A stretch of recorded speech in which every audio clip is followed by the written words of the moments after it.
The architectural designs of the ancient world were intimately woven into the narrative of kings and the greatness of nations. Yet as our culture begins to invest less and less in community spaces, we often exchange the stories we tell through our design with expediency. So how do we create worship spaces that can speak to an audience both inside and outside of our four walls? To answer these questions, we are continuing our conversation with Professor Andrew Von Maur on the purpose and future of worship spaces. If you're not already following us on Facebook and Instagram, you can find us at the handle @AdventNext. Joining me as my co-host is Max Aka, and I'm your host, Kendra Arsenal, and this is Advent Next. But beyond that, like the buildings that really stand out in our minds and our imagination too about ancient cultures are these sort of heroic architectural projects like the Acropolis in Athens, right. The pyramids in Egypt, and in Rome, the Roman Forum and the temples that are around there and the Colosseum and so on. And if you read, the most complete, the first comprehensive architectural treatise on the discipline was put together by a man named Vitruvius in about 30 BC. And in his preface, he's writing, he addresses his preface to the Emperor Augustus. And he writes very sort of matter of fact that the architecture is proof for the majesty and authority of the empire, right? And so, they understood as well then as we do today that buildings have a certain power to communicate authority and communicate majesty.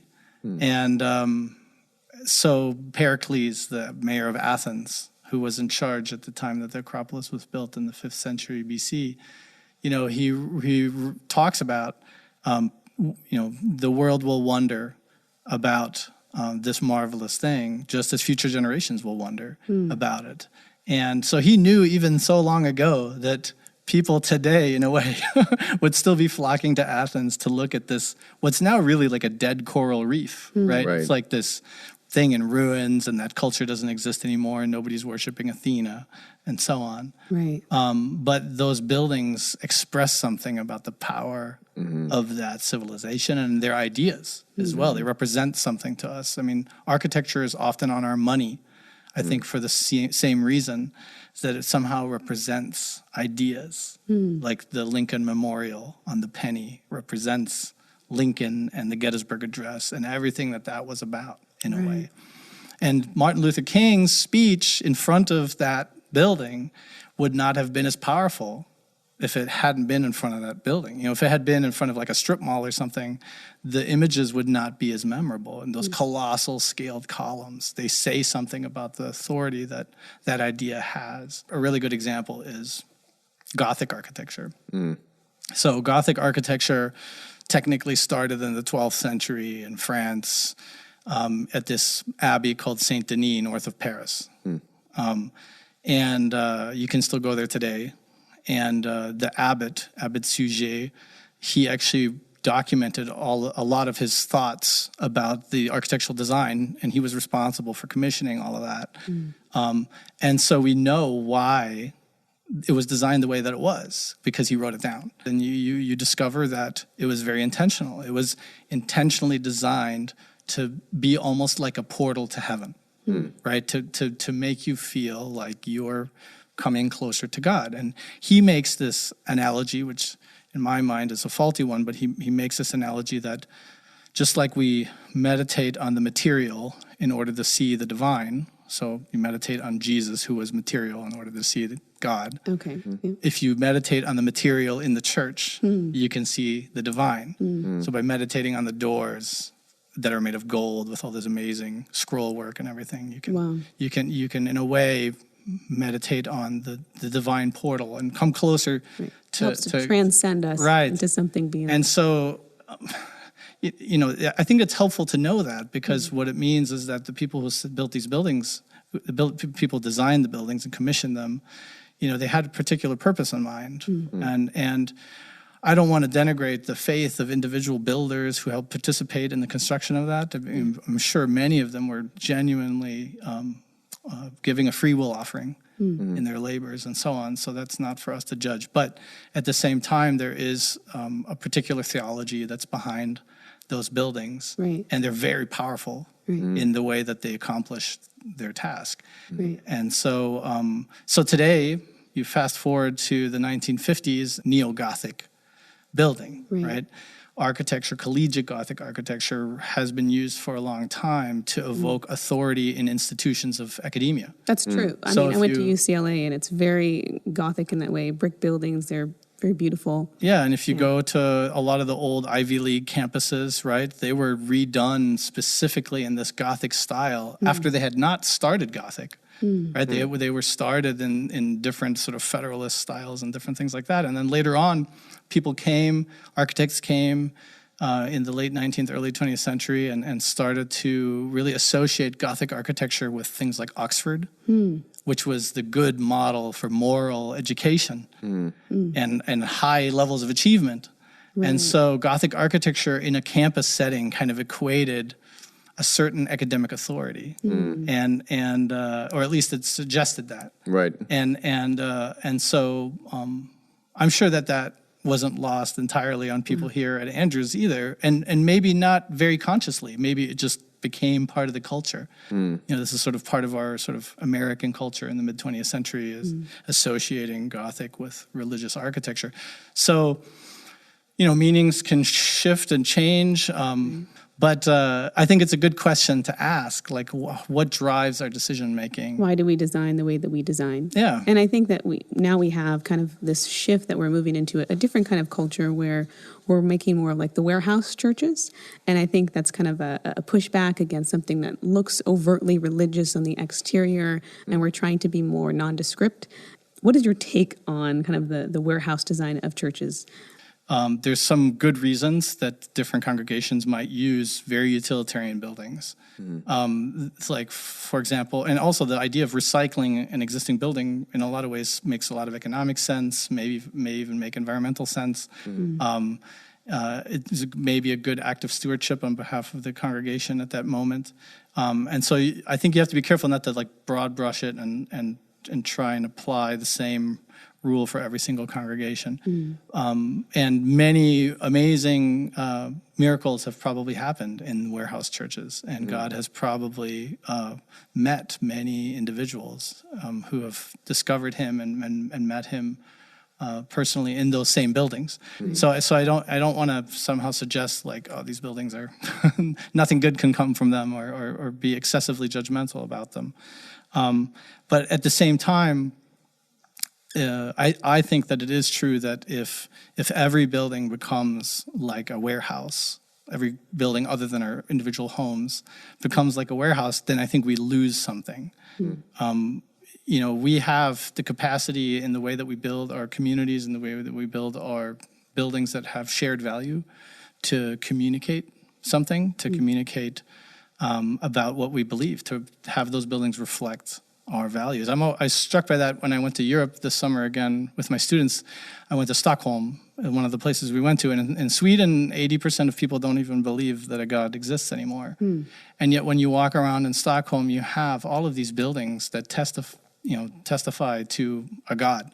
You have all these old churches, and many times there's Bible verses over the doors and different sayings and prayers that are written on handrails. And, you know, there's this one that always, you know, gets me, which is a prayer that asks for the bells of faith to never finish ringing in the north. Wow. This idea that people will always believe in Scandinavia. And of course, we know that now people walk by those buildings, and those buildings don't mean the same to them anymore. But nonetheless, we have this opportunity for our environment to speak in a certain way.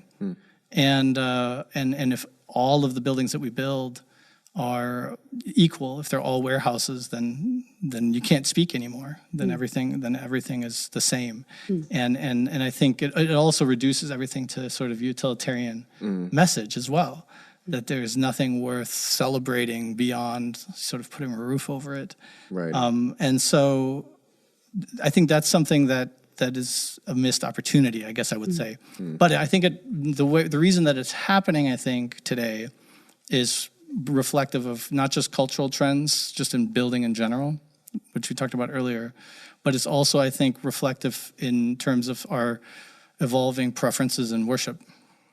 And so, if we choose to worship differently, like one of the trends right now that you see in the sort of evangelical church, for example, is you see a huge emphasis on almost like a theatrical experience and sensory experience, where the main experience in the building is really about light, special effects. It's about things like smoke, music, and a sort of almost a theater in a way, performance, like a performance, and sound, maybe video, imagery. But the building is, in a sense, irrelevant, right? Like it's a black box. And you have to ask yourself, like, do you need a PMC in order to run that kind of operation? You really don't. And so the warehouse, in a way, makes perfect sense, because really where you want to put your money is in the PA systems and in the video systems and all of the gear that makes it possible to have a different kind of worship experience. And so I think that's also important to recognize. The history of church architecture has included a strong emphasis at times on a sensory experience. And in fact, like if you go to the old Jesuit churches in Rome, they were very theatrical buildings, right? Like these remarkable paintings that were done in such a way so that you can't tell where architecture begins and painting ends. And this amazing, symbiosis between music and incense and architecture and painting and sculpture and movement, all of those things sort of come together to create an emotional experience in worship, which is really overpowering and really beautiful. But it's exactly that sort of maybe overemphasis on the emotional quality of worship that later on the reformers were really skeptical of, because they were interested in clarity and also in the mind. Like, do you end up with a building in a way being designed to overemphasize a certain kind of emotional experience when really part of the worship experience requires clarity of thought and a clear connection with the Lord from the standpoint of the mind, and where is that balance? How do we incorporate both? How do we incorporate reason and also get a place for the emotion to be expressed? Yeah. So like I said, it's mainly a caution, not really like a big judgment or anything. But I think it's worth thinking about that history. And as we sort of design our worship spaces for the future, keeping that sort of history in mind. How do we incorporate both? I was just doing some research on the Romantic movement, and how that was kind of a counter-enlightenment movement, where you had everything based on reason and logic, but that there was no place for emotion and individual expression. Exactly. And so if we're not having a place that can balance and facilitate both of these well, then you're going to get kind of a pull, and you're going to have a reaction to it one way or another. Absolutely. Something that was really interesting to me, kind of like at the beginning part of this decade, like the 2010s, there was a lot of conversation happening around, especially like charismatic evangelicals, young charismatic evangelicals who have grown up essentially in an extremely conservative, like theologically conservative denomination, but within this very exuberant, expressive worship environment, essentially like coming into their 20s or 30s, becoming much more politically, socially liberal, and gravitating, interestingly, towards liturgical worship formats, and wanting to be in environments where there's like a much more structured worship service, and especially these beautiful, architecturally more vibrant spaces. And part of the idea was that it connects you to something, I mean, you use the word history, but that it connects us to something more ancient, something that has longevity to it.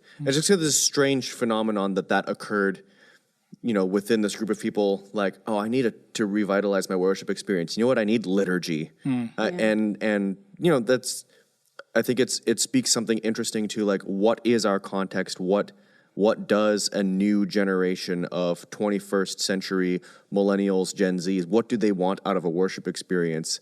And is it the rock show in the warehouse, or is it the spectacle in the ancient cathedral? Because those both seem to have an appeal And we seem to only ever narrow in on one, just like, oh, they want the pop band or whatever. And it's like, maybe they don't. Maybe they want this thing that makes you feel connected to like an ancient tradition. Right.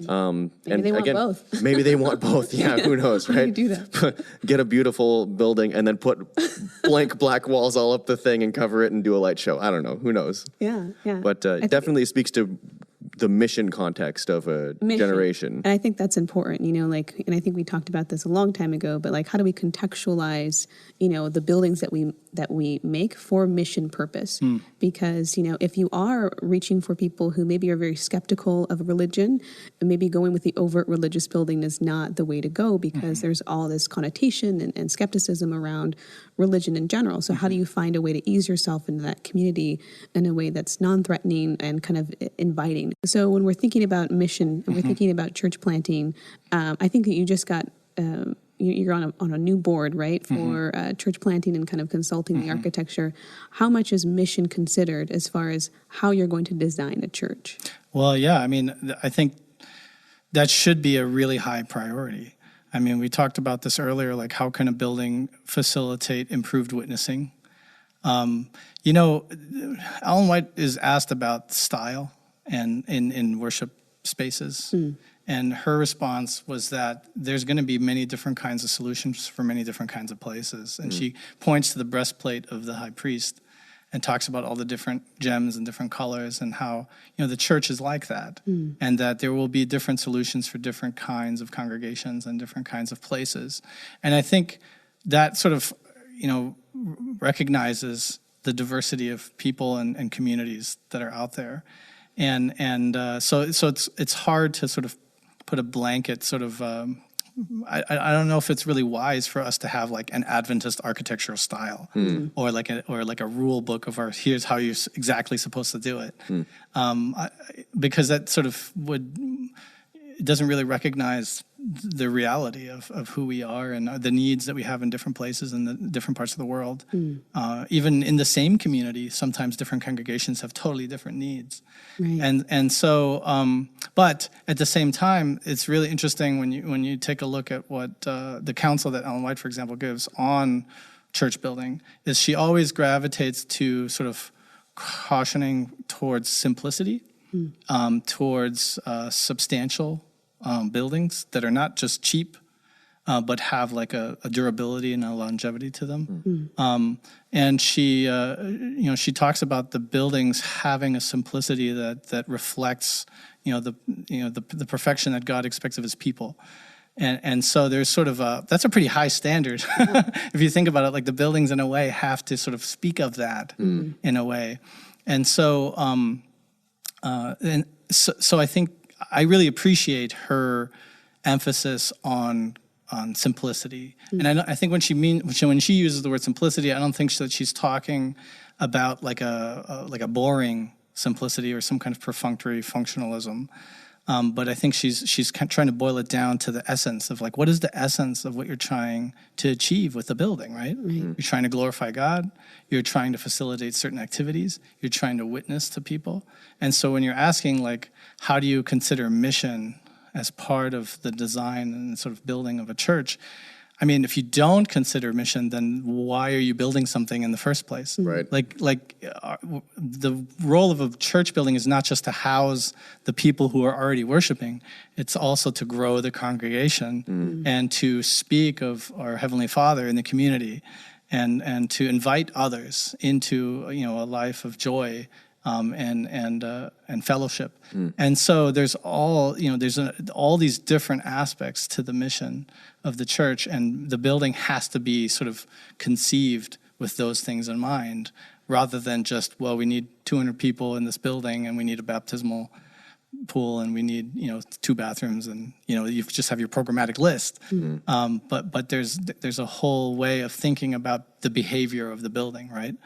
And how it reaches out and helps you as an individual believer and as a community to reach out. So I think you kind of answered some of my question. I was going to ask you about sacred space, and is there such a thing as sacred space based off of how a building is designed? But you kind of answer that in when you're talking about thinking missional in the architecture. Is there anything you would want to add to that question, though?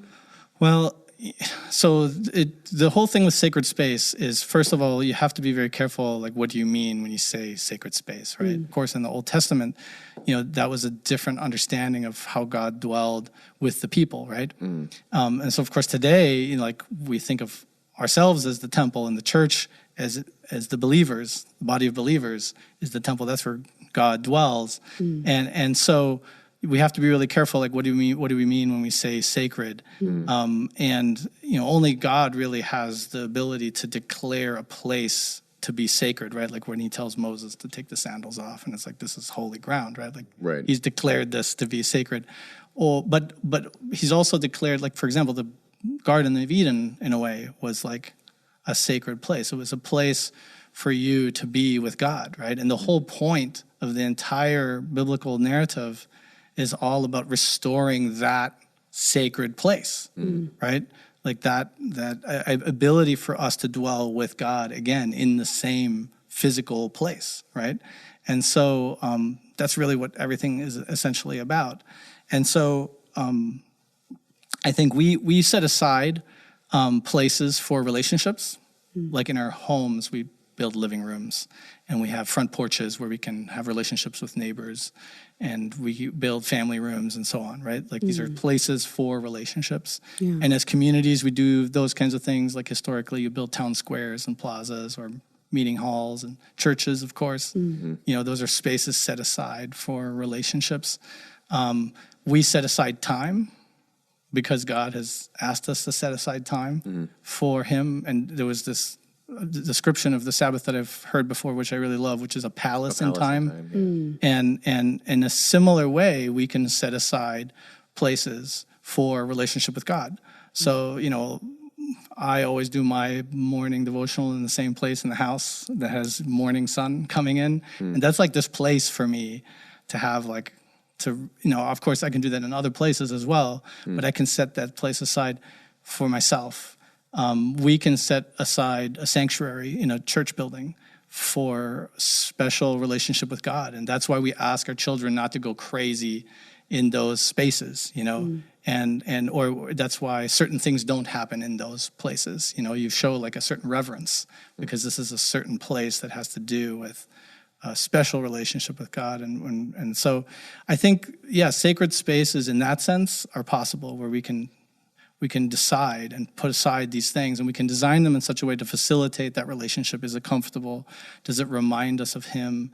Does it allow his glory to be evident? Like if you natural light, I think, is really key in interior spaces. If you have views of the mountains, don't close yourself off from them. If you have the ability, Ellen White talks a lot about the home having a constant contact with the outdoors, because that allows us to see that first book of Revelation, this idea that God can be revealed through nature. And if we close ourselves off from that by the way that we design our buildings, that doesn't help. Right. So let's make it easy. Let's make it convenient for people to connect with God in that way. And so, I think sacred, it's important to think about it, but I would be hesitant to call it anything more than setting aside a special place for relationship. When you read through like Moses and Ezekiel and the different blueprints that are in the Bible, like what are some of the meditations that you take through kind of looking at God's kind of blueprints and architectural plans, and what do you think we should be reading out of them as we read it, just kind of as lay members? So there's a seminary professor, Joanne Davidson, who wrote a book called I think it's called The Theology of Beauty. She's going to be on later on this month. And in the Theology of Beauty that she wrote, she has some chapters on architecture. And I really appreciated her writing that book because she points out how much emphasis God places on the design of, especially the tabernacle. And just like, I think the way that she put it was, it's like, of all the topics in Scripture, that topic consumes more space in Scripture than any other single topic. It's just the amount of space that's dedicated to describing the precision and the detail and the design and the colors and, how many of this and who made what and so on.